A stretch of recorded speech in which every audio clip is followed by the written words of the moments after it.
O procedimento que o presidente vai se submeter é chamado de embolização da artéria meningeia média.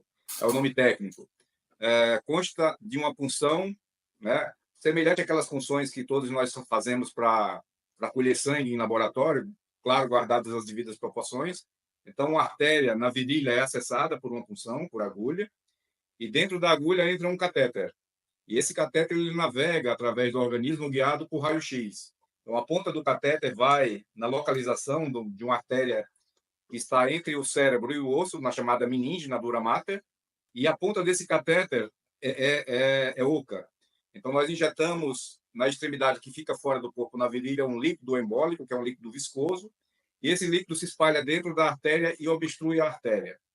O objetivo disso é evitar a reformação, a recorrência do hematoma. É um procedimento relativamente novo na prática médica, tem alguns anos, e, coincidentemente, somente há 2 semanas é que foram publicados os trabalhos mais importantes sobre o assunto, né? Em geral, ele é utilizado para tratar recorrência, ou seja, o paciente é operado, tem um risco de recorrência de 15% do hematoma reformar, e aí, se ele reforma, se o hematoma recorre, nós fazemos a embolização. Outra estratégia é fazer os dois procedimentos ao mesmo tempo. Se faz a cirurgia seguido da embolização. E a embolização, ela reduz essa taxa de recorrência de 15% para 4,5%. Né? Então, é uma estratégia que se usa ou para tratar uma recorrência ou, eventualmente, para prevenir essa recorrência. Nesse caso, doutor, é mais para tratar ou mais para prevenir? Nesse caso, eu espero que seja mais para prevenir, né? Já que ele foi operado já há 2 dias, né? Então, penso que seja para prevenir. E normalmente se utiliza essa estratégia para aqueles pacientes que têm um risco maior de recorrência. Aí vai depender da idade, do tamanho do hematoma inicial, porque quanto maior o hematoma, maior o risco de recorrência também. Então, é possível que o tamanho do hematoma tenha influenciado a decisão de fazer essa embolização agora, amanhã, né? Você acredita que essa decisão foi tomada hoje, a partir da tomografia de hoje? É difícil afirmar isso, não tendo participado disso, mas é possível, né? Baseado no exame de controle, tenha sido tomada essa decisão. Porque é uma decisão que normalmente você precisa fundear essa decisão, basear essa decisão em alguma coisa. Então, é possível sim, embora eu não possa afirmar com certeza que tenha acontecido isso. E mais uma coisa, e nesse caso, a tomografia teria indicado algo, é isso? Sim, como eu falei, o tamanho do hematoma determina, em muitos casos, a recorrência. Então, quanto maior o hematoma, maior a possibilidade de recorrer. E aí eles devem ter decidido fazer isso justamente para prevenir essa chance maior de recorrência. Sr. Berval, no pós-operatório imediato, a equipe médica do presidente informou que ele estava bem, que o procedimento tinha sido bem sucedido.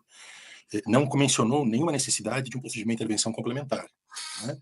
Hoje, a informação do médico do presidente, uma entrevista, inclusive, um pouco atabalhoada, em frente ao hospital, sem a solenidade que corresponderia ter, na minha opinião, ele informou que o procedimento foi decidido hoje por uma junta médica, né, que no dia de hoje decidiu.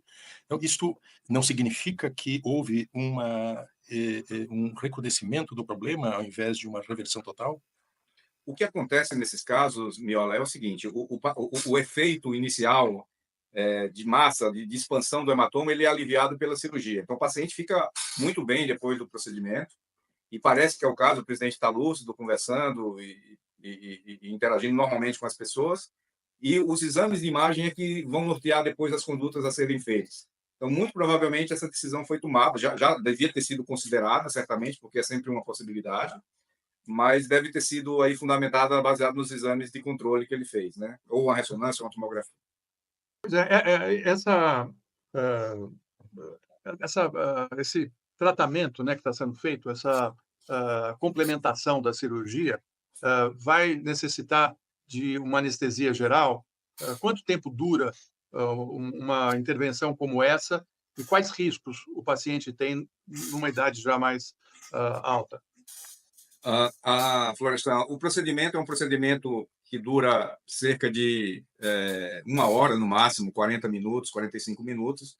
Não é um procedimento tecnicamente difícil de fazer, mas quer que o paciente fique imobilizado completamente. Então, é necessário anestesia geral. Porque o paciente não pode mexer porque o catéter precisa navegar e essa navegação vai entrar por vasos muito pequenos. Então, anestesia geral, mas dura cerca de 1 hora. O paciente sai da sala acordado.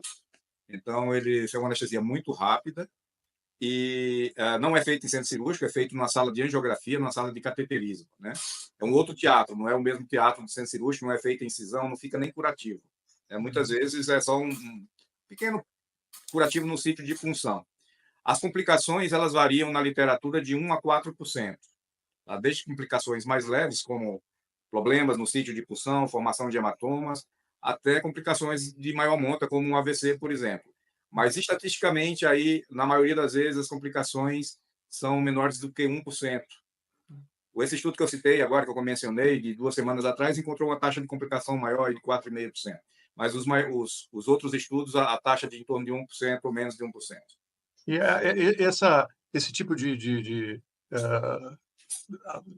tratamento, né, de ação feita pelos médicos, pode causar dores posteriores? Como é que fica o paciente após esse procedimento? Ele não vai sentir muita diferença do que ele está agora. Então, não vai nem piorar o quadro dele, nem melhorar, já que o objetivo do tratamento é de prevenir, né? Então, nós não devemos esperar grandes modificações no quadro clínico, nem para melhor, nem para pior. Clinicamente, ele deve ficar como ele está agora. A estratégia é uma estratégia de prevenção. Isso significa que o presidente fica em ambiente hospitalar até a próxima semana, como inicialmente programado, é isso? Sim, exatamente. Ele certamente vai precisar de mais tempo de UTI agora, que esse procedimento foi adicionado ao tratamento. Talvez 1 ou 2 dias a mais de permanência em UTI. Mas nós não devemos esperar grandes mudanças no quadro clínico, não, porque é um procedimento, como eu falei, mais uma vez, preventivo. Doutor, já fiz esse procedimento de embolização sem anestesia geral, e não é bom fazer sem anestesia geral, não, viu, doutor? A gente sofre. Mas eu fiz na carótida, quer dizer, não era uma região com tanta precisão. Nesse caso, qual é o calibre dessa artéria? Na carótida, Mário, a carótida ali tem um calibre bem maior, né? E nós precisamos do paciente acordado para interagir. O calibre dessa artéria é em torno aí de 0,2, 0,3 milímetros. Tá? Milímetros. E a distância da virilha até o ponto que tem que ser feita a ação é de quanto? Qual é essa distância? Florestan depende muito da altura do paciente, mas é a distância entre a virilha e mais ou menos esse ponto aqui, logo à frente da orelha, aqui mais ou menos nessa altura, né? Então, aí variaria em torno de 1 metro, 1,20 m, 1,40 m, dependendo da altura do paciente. E não tem nenhum risco de ferir a artéria? Existe o risco, o catéter vai progredindo por dentro das artérias e ele eventualmente pode ferir as artérias, causando sangramentos, causando deslocamento de placas com risco de AVC. Mas esse risco aí é aquilo que eu falei para vocês, menor que 1%.